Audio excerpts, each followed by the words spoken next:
We are here on a little rainy day. Puhonua Puna. Springs there. Let's wait for the connection to lock in here. See if people come in. I haven't seen anyone log in yet. Eventually it may.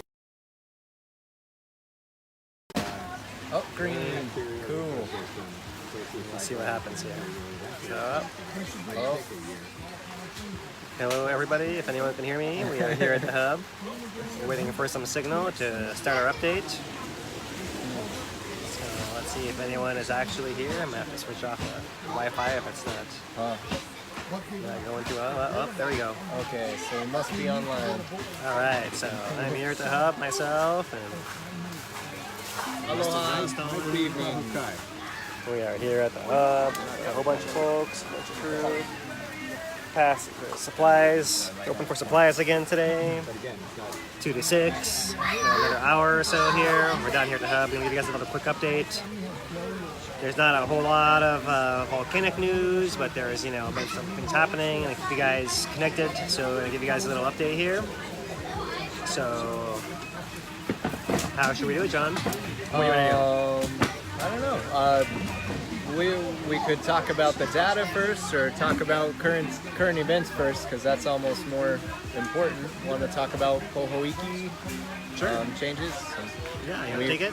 I don't know much about it, but we do have a report that Mr. Kaiko Marzo is down there with the workers who are beginning the work bulldozing the road to Pohoiki. And what I've heard is that it's intended to be just for residents and what did they say? Residents and who else gets to go in there? Residents and people like maybe fishermen or business people who have work at the marina. It was residents somewhere else. So the indication is there's going to be some kind of regulation on the new bulldozed road going into Pohoiki. It won't be available for visitors, but I don't know much about it. That's more than I know, actually, so that's a good start. And it's a mixed bag for a lot of people.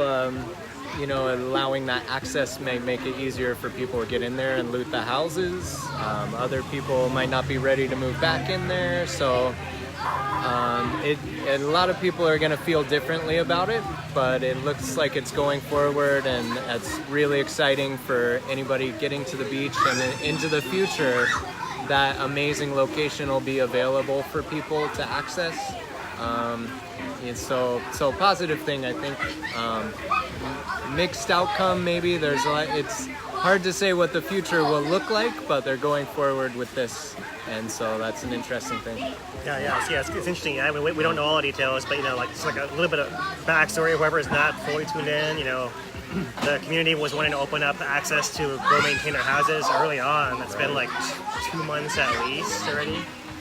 And for one reason or another, it hasn't happened. Whether it's like some claim of obstruction from some agency or another, or not actually organizing well enough, or things falling through, whatever have you. I'm not here to point any fingers, but just to say it didn't work out until finally now. It's been kind of an issue because people have been hiking in and accessing the beach, and people are not able to access their house to live in potentially, or to reoccupy, or to protect.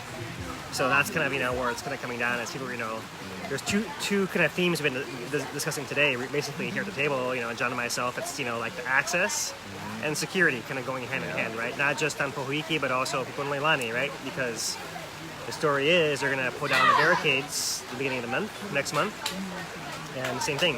Now the community will have to self-police rather than relying on outside security, which is fine. It's just a matter of kind of passing the torch on. But it's responsibility for sure. Communities gonna have to deal with, figure out how to regulate tourism in there. Where they're gonna put up a gate, it's still kind of up in the air. We're not sure how all it's gonna go down. All we know is the county's gonna step out of it, right? So same thing. People are talking about moving back in, because of security, right? When to protect their stuff, and we've been discussing, how do we balance, the risk with the need to, Get back to normal. To protect, it's like a risk. You could risk losing more by not moving back in. Right. Man, that's tough. tough. Yeah, so that's kind of a tricky thing for sure. Definitely. So that's kind of the background. People were kind of torn. Yeah, people were kind of on the one hand, everyone's discussing how do I get back to my place? Whether it's in Leilani or whether it's down in Pohoiki or whether it's back in, you know, Manipuna or Kapoho or whatever else. Everyone's talking kind of the same theme for their own location, right? How do we get back here? Some kind of, you know, several meetings happening and great. Everyone is like, you know, taking matters in their own hands and like pushing forward as a community. That's kind of what needs to happen for people to kind of move on, right? Because, you know, as we've learned, that's what binds us all together here is, you know, each other and not some, you know, idea of a government that takes care of us, so to speak. Right? We're all in it together. So yeah, that's Very true lately. for those kind of viewers who are not here. That's kind of what's been going on. Is everyone's talking about their own neighborhood, access, security, that kind of thing. Yeah, you know, and so we're kind of just kind of monitoring, you know, keeping abreast of the situation. But you know, I personally am not, I'm not part of these communities, so I don't really feel like it's my Kīlauea to get involved or start, you know, telling people what to think or what to do. Everyone's got more than capable of doing that on their own without our input, you know. So, but that's what's going on basically. Yep, it's pretty wild, and you know, a lot of people have commented throughout the eruption. You know, the fear of having looters in your house is a bigger concern to a lot of people than the actual lava. And that's very true now when access is being recreated, especially if they lose the security at Leilani. Because a lot of people aren't ready to move back into their houses, and if there's no regulation going in there, it's just immediately people see it as, well, that's opportunity to let the looters in.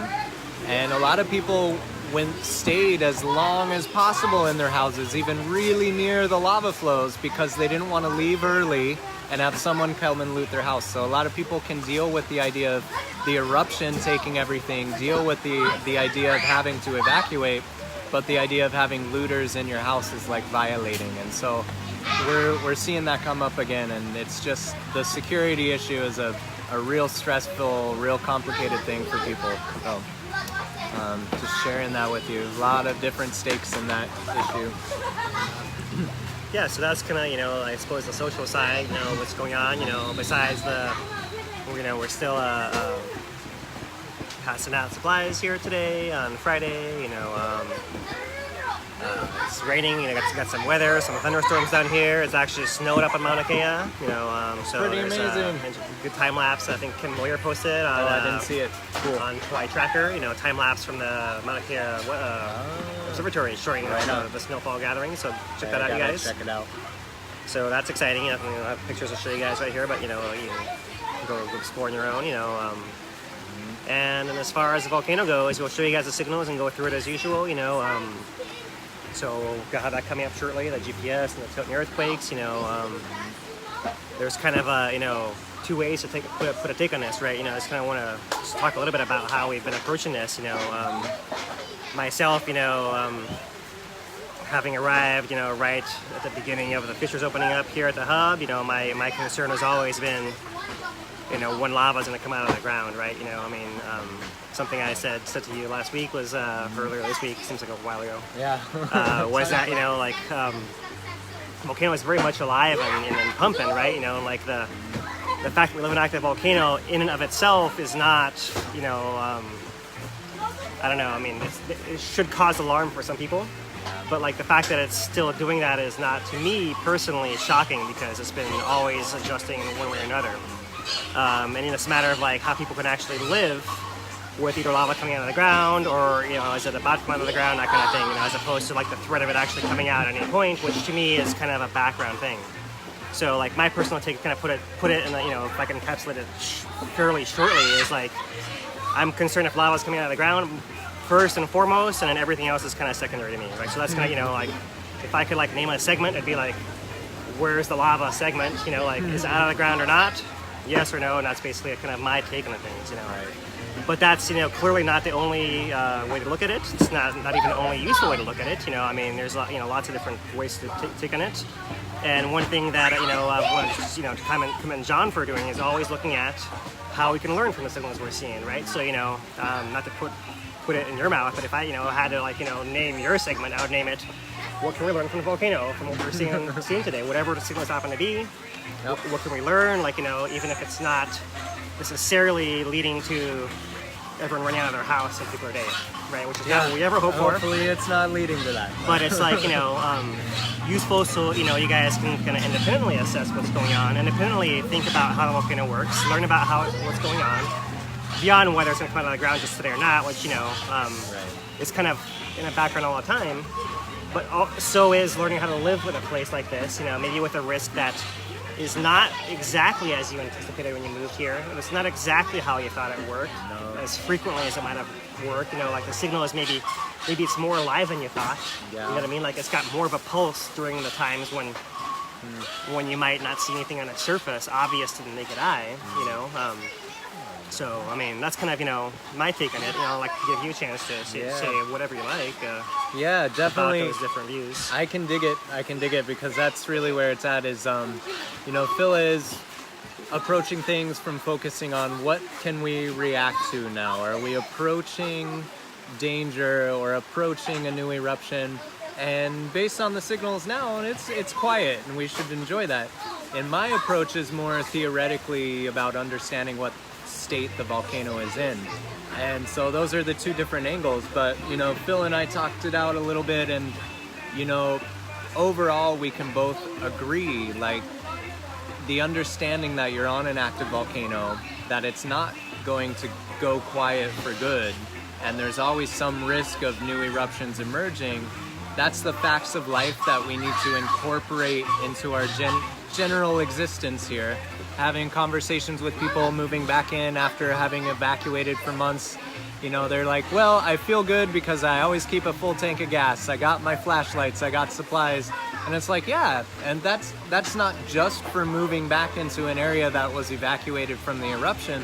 That's kind of how we should live all the time. Because we can have eruptions, we can have blizzards, we can have tornadoes, we can have tsunamis. What else is there? Floods, every type of natural disaster. And so that preparedness is key, and appreciating that things can go ways we don't expect. And so both of those viewpoints are how we're tackling the information that the volcano gives us. So yeah, I'm summarizing what he said in my words. Yeah, but I can dig it. No, totally. Yeah, so I mean, the short version of what I kind of put it that way. There is no sign levels in front of the ground, but there's plenty we could possibly learn, right? So we'll look at the signals and see what we can learn maybe next. Okay. And let's go from there, yeah? So let me get the device lined up here. And we'll start off with you guys with what's going on here? The flash. Here we go. The flash on. Nope, that's not it. There you guys. My fingers was extra fat today. All right. Light on? All right. Here we go. So here's our earthquake map today. Let's give it a quick refresh. Of these earthquakes, there's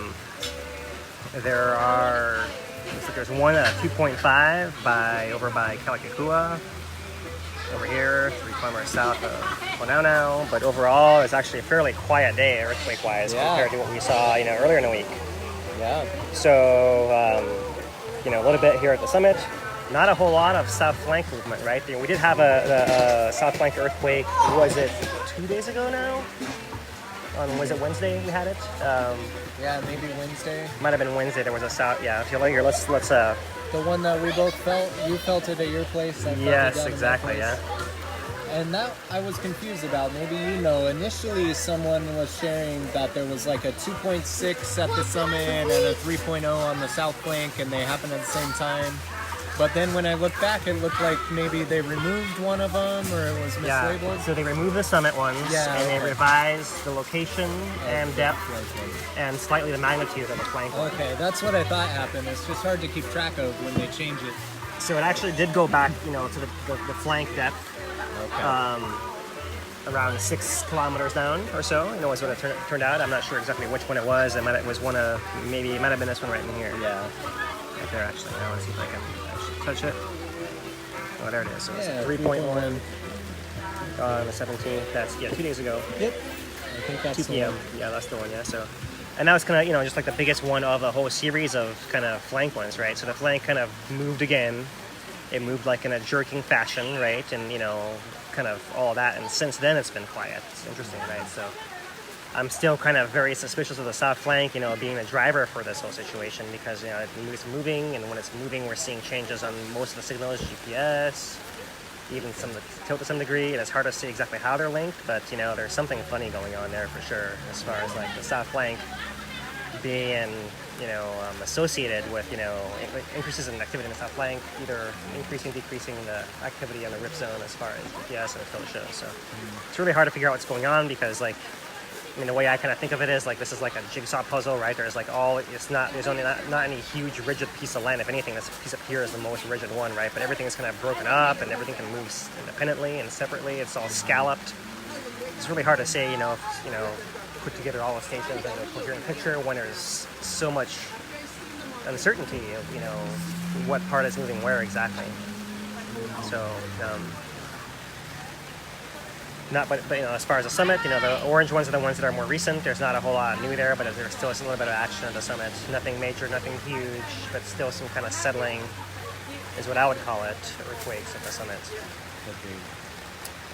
Yeah, one thing getting into, like, if the south flank is such an important player here, which I think is definitely something worth investigating more, get into the details of what could be happening here, because one of the kind of accepted viewpoints is that as this flank is sliding seaward, deep in the rift it's creating more space. Not way up here by the surface where our rift zone is that lava moves through, but deep inside the mountain, many kilometers down, there's space underneath the rift that's getting wider in that area of the deep rift.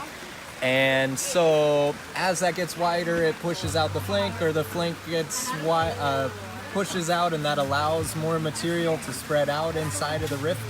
But I think with this south flank in motion since the 6.9, this is really important for shedding some light on the relationship between the deep rift and maybe our summit storage.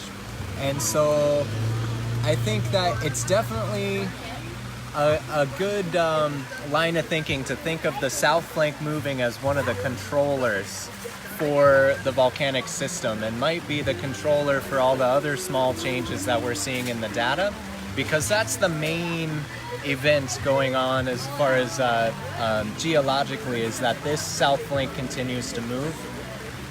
But it could be related to the conditions in the deep rift. So as it is widening, it can be making more space in the deep rift.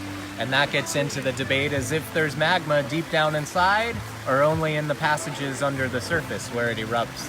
So that's a debate we might not answer soon. But this whole process of watching the quake and the mountainside move in response to the 6.9 and all the aftershocks, this is the kind of stuff that can probably give us some insight over time into how the summit is related to storage in the rift, or if there's actual magma stored there or not. So anyway, that's what can we learn out of this data. Yeah, exactly. Yeah, so we'll keep watching that.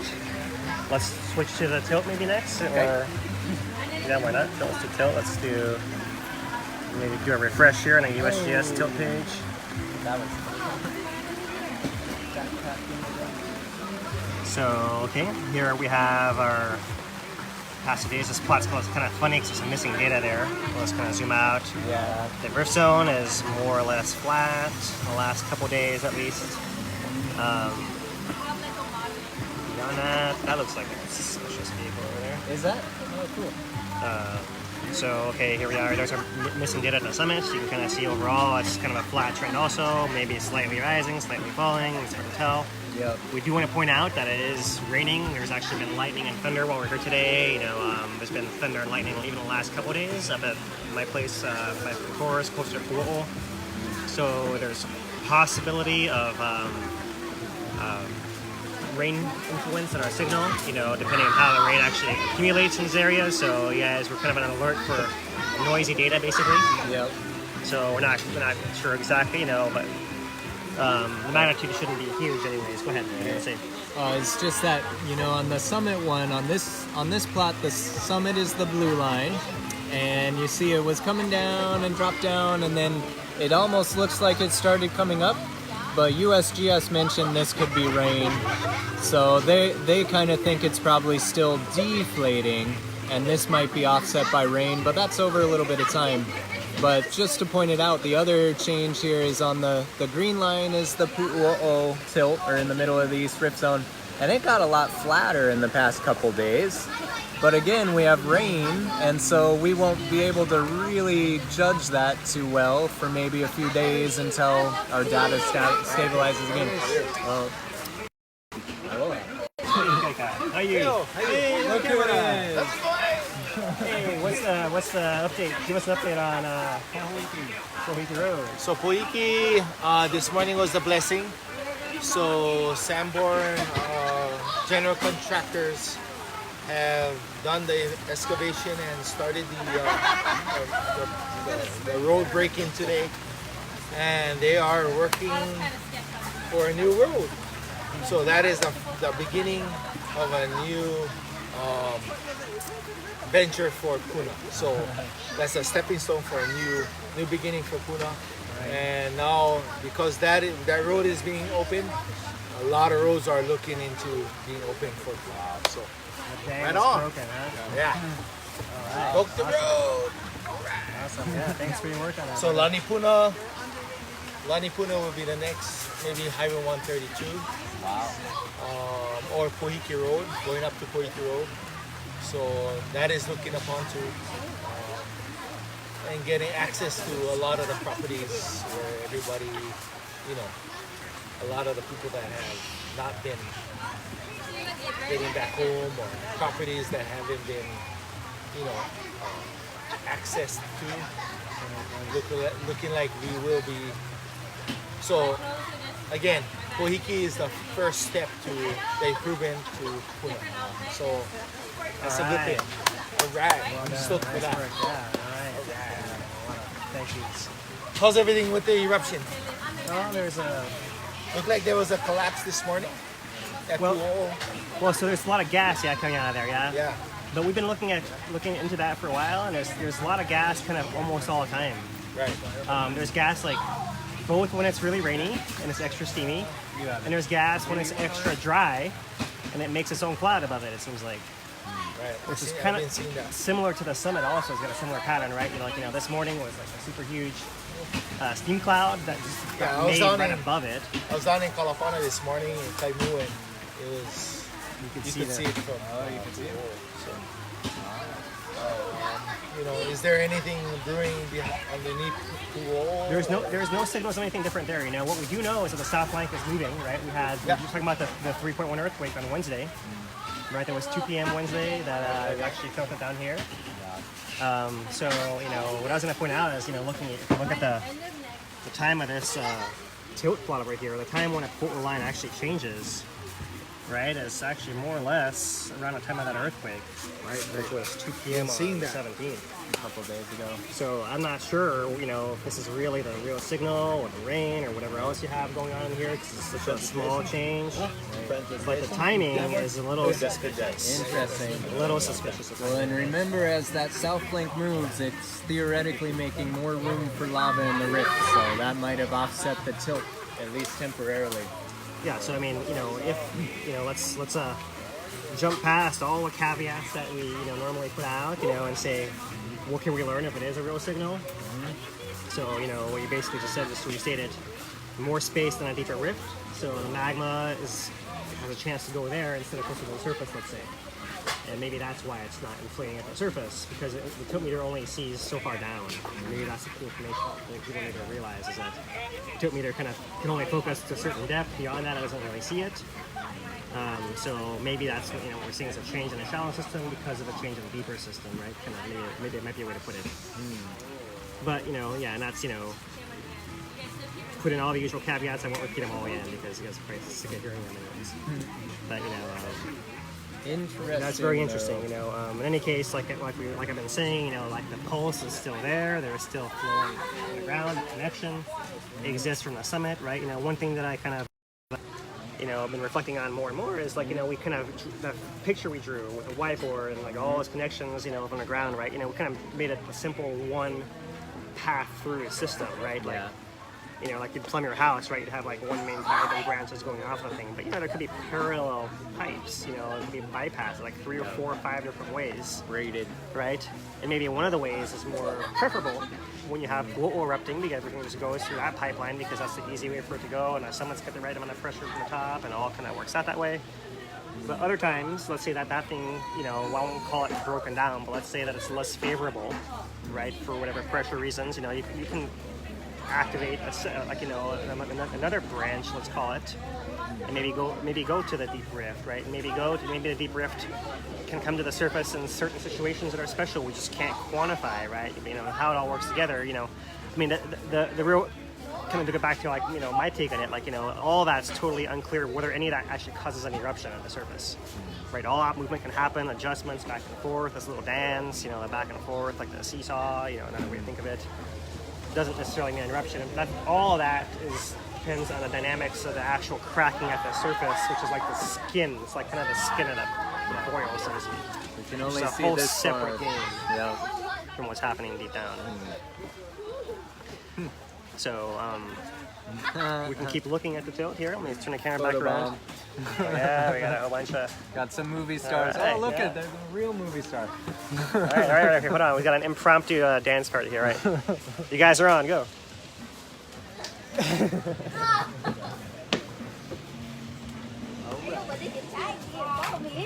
All right, yeah, we won't tag you, just... All right, you know, yeah, we got our family vibe here at the hub going on still.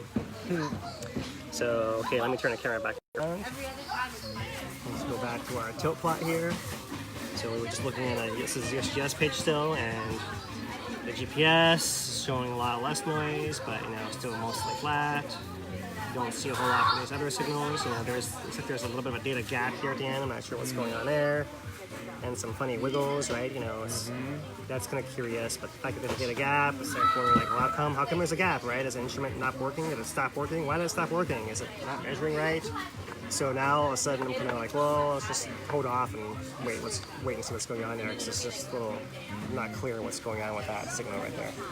Even though you might, you know, play the game of, well, if it all is all real and all that, then maybe it kind of was deflating, kind of stabilized, right? And it kind of, you know, well, deflating is the wrong word, I should say, because it's actually moving to the south, right? You know, so basically, right to the south, or is it the north? Is this a vertical one? This is a horizontal the distance. yeah, distance between POC and JQ. Right, so this is like maybe the distance across the rift, right? So if the rift is kind of getting closer together. So To me, that looks like it's related to the Pu'u'o vent kind of collapsing in on itself or deflating at that location, which it definitely did during the eruption. But it seems to have changed recently in the past few weeks. Right, yeah, so I mean, yeah, the long-term eruption pattern, you know, is basically, this is the actual eruption happening, you know, the change, you know, leading up to the eruption and actually breaking through and then kind of equilibrating for the many months afterwards, right? And then, you know, basically had gone from a downward trend to like a flatter trend, you know, like almost as if it was kind of changing its pattern. But then went back to the downtrend. And then maybe is flattening out. Yeah, you know, I'm really hesitant with as few data points right there. Yeah. You know, and especially with that missing piece. But Interesting. But what you can see, you know, regardless of what that actually means, you might just see the fact that it's varying a lot here. You know, let's say that it's not because the instrument's failing. You can see that more changes are happening recently, right, than they were, like, let's call it in the last month, than in the 1, 2, 3 months before that. Right. Then maybe that's maybe the clearest thing to see here. Yep. Is Definitely. that there are changes happening for sure. Yep. Maybe what they are, we can discuss and, you know, disagree on, but changes are happening within the last month, you know, and presumably this is not the instrument actually crapping out on us here. Well, the change in the past month is that the distance between those two stations has gotten shorter. It accelerated again. They started coming closer again when they have leveled out. Right. And, well, so, you know, I've been saying that there's really basically two reasons for this ground to move. You know, one is the south flank moving kind of by gravity, and the other is a magma kind of pushing it, right? You know, and so it's hard to say, like, which one, you know, which one or both is happening stronger, because it, it doesn't mean that one isn't happening if the other one is happening. It just means it's not as big an effect as the other one, right? So that makes it really tricky to figure out like what's actually happening, because if you're talking just magma, right, then the rift coming together would lead you to believe that there's less magma in there. Right. If it was just magma, we know it's not just magma for sure, because we see the south flank moving, we see all these earthquakes, right?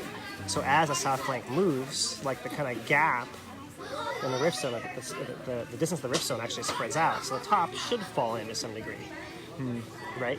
So you can have that same kind of effect without any magma change at all, but rather just a flank moving, and that's kind of where it's really hard to decouple, right? To separate those two things, right? Because magma can still be going in there. There's a little more room, as we've been discussing, possibly. And so, it may be that we have, if that's the case, we're basically doing a little dance between a south rift and a pressure, south flank and a pressure and a rift. Maybe this pattern might continue. That'll be, we might expect kind of maybe stabilizing, then slipping, then stabilizing, then slipping, and that might not be an unreasonable guess, totally a guess, if that's what actually happens. And then at some point, you'd imagine the south flank stops moving because it doesn't always move forever. Like it catches at some point, and then you kind of have one less variable to deal with. And you can say, okay, now we can terrestrialize a rift in traditional ways where the magma is really driving it. We can look at the signal and say magma is likely the main factor, but until then, with the flanks moving so much, I'm really up in the air, like which side of the coin, both could be happening, but which one is more important? Because like I'm saying, we could still have magma coming in, but the flank is moving faster, or it might look like deflation, and really there's more magma than before. Yeah. That's the tricky thing, right? That's a really tricky thing. So we'll keep watching, but I still think the south flank moving is like the real thing to watch, right? The fact that it is moving is to me like a good thing, because when it doesn't move, that's when it sticks. It leads to the big earthquakes, and it leads to these kind of crises, and maybe what we have is a little window of a chance to stabilize, a chance to equilibrate, where it is going to keep essentially breathing, inhaling, exhaling, moving, shoving, settling, wiggling its way, finding, paths closer to the surface, but actually not able to do that. That's the real question. Is it able to do that if a flank can move, right? That's kind of, where I have my biggest doubt. So let me switch you guys to the tracker page now here. And maybe I can drag it on a little too long on there, but let's see what if anything new we can see from these plots here. Kahuna, fairly flat, slight change in the trend, but maybe rain, such a small amount. This was interesting however many days ago. I didn't figure out what event this was. Some quake probably, but then that offset our trend momentarily, and then it kept coming down. Interesting change there, but I don't know what quake that was. I didn't investigate that too closely. Yeah, it looks like it might have been something like 8 p.m. yesterday or so. No, the day before, huh? The day before, so yeah, almost 48 hours ago. Basically. So yeah, it's interesting to see. It does look tiny bit like a little mini collapse. But the big caveat is that, looking at those smallest collapse spikes that we saw during the collapse events, the smallest ones were like 10, 20, 30 microradians tall. This one, might be, maybe let's 8, 10, in the range, in a ballpark of 10. It's respectable. It's something snapped, it seems like, in there, but not nearly as much as before. It's not nearly the scale of what was happening before. Right, so that's kind of, the takeaway there. So we'll check it out and see if, anything major to talk about, but there it is again, once again, right there. So we look at some of these tilt signals. Let's look at the Jonica one. Is the only one we didn't look at here. And it's not showing a whole lot of change, right? Anything, right. Yeah. So our scale is from +2 to -2. We're basically, right in the range of, variation of about 1 in there. So nothing to report there, basically. So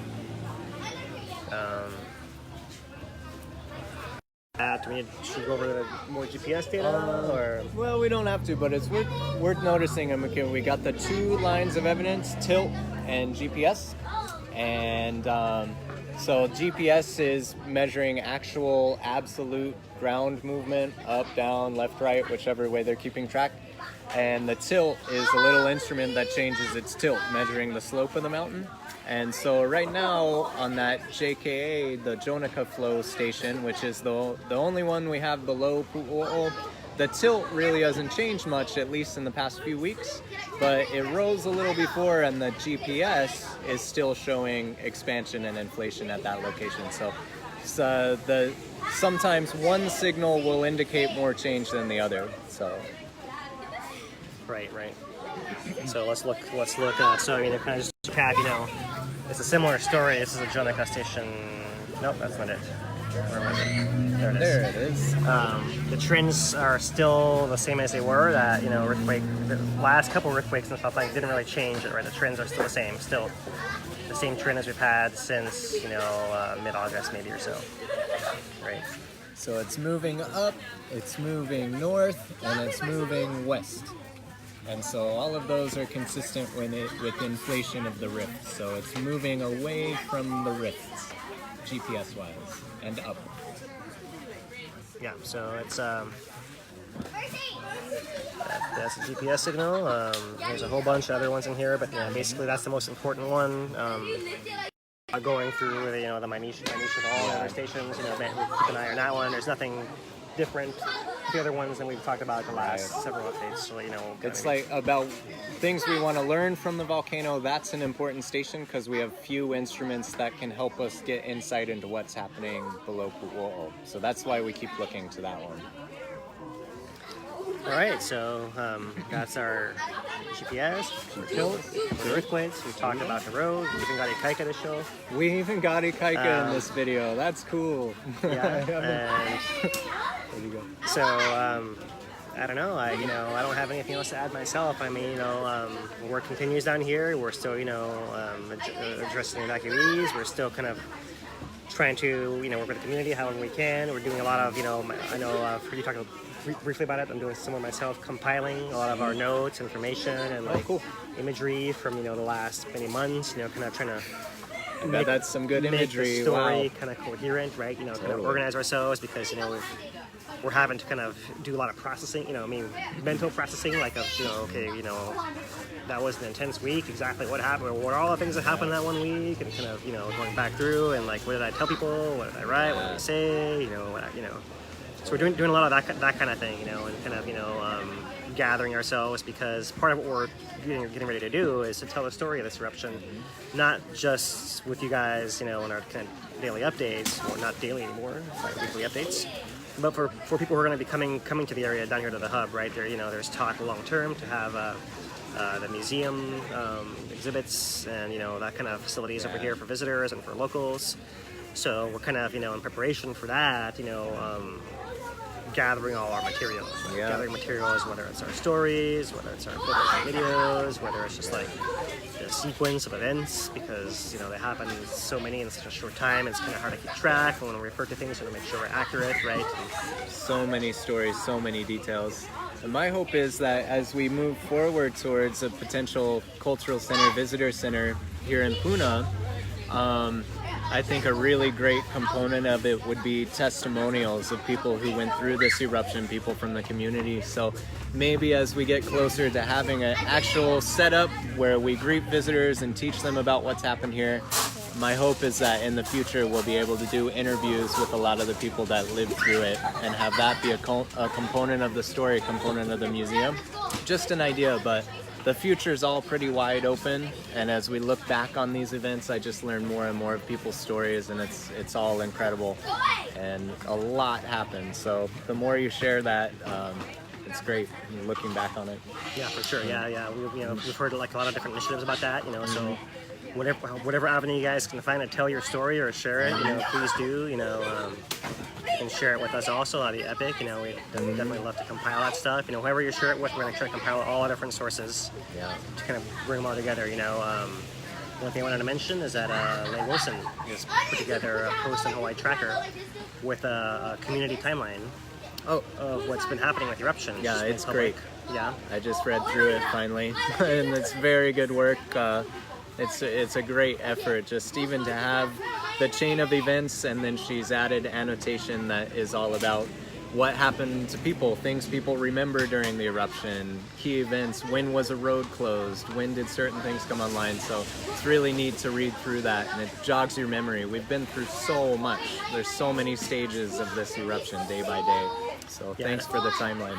Yeah, for sure. Yeah, and I think I like to say that that's probably like a, you know, I mean, she's worked a huge amount already, but it's kind of towards the beginning of the effort still, because like what she remembers and what we remember, everyone remembers their own different things, right? What stands out to each of us, like, oh, that was the day that something happened to my refrigerator because whatever, like, you know, I mean, everyone's got different things that are important to them. So we urge you guys to go contribute there, to like add whatever you think is missing, right? You know, put in a comment, you know, incorporate it in there, right? And let's make it as comprehensive as possible and use it. We can kind of use that to kind of then we'll all be able to share in it together, right? To refer to, like, oh, when was the booming the most intense? Which days? Which weeks? Like, you know, when did I have trouble sleeping? Were only earthquakes happening in Leilani? Yeah, you know, check out the timeline. Just reading through it, you'll be like, oh yeah, I forgot about that, and you'll remember your own stories. It's a really great effort. So thanks, Leigh. Yeah, so yeah, thank you so much. Yeah, so yeah, everyone go on Tracker, you know, find her post, and you know, yeah, let's keep that thing going. Yeah, hoping I'd see her today to incorporate her, but yeah, she hasn't been here. We'll have to get her on, and I should have been here earlier when I was a little late today. But incorporate her the next time and let her talk about it herself. Yeah, so we'll keep it going. Cool. So that might be the last thing I wanted to share. And you know, apart from that, you know, we'll be back here on Monday. It's going to be another week until our next potluck, so it's not this coming Monday, but the following week. You know, so we'll just have a regular 2 to 6 sub time here, Monday and Friday. And we'll let you guys know if anything changes volcanically or otherwise. But you know, there's no right now no reason for us to change our schedule. Basically. Yeah. Don't freak out. No need for that. Yeah. So all right, you guys, for joining myself in the hub. Thank you guys. Aloha. Stay classy, Puna.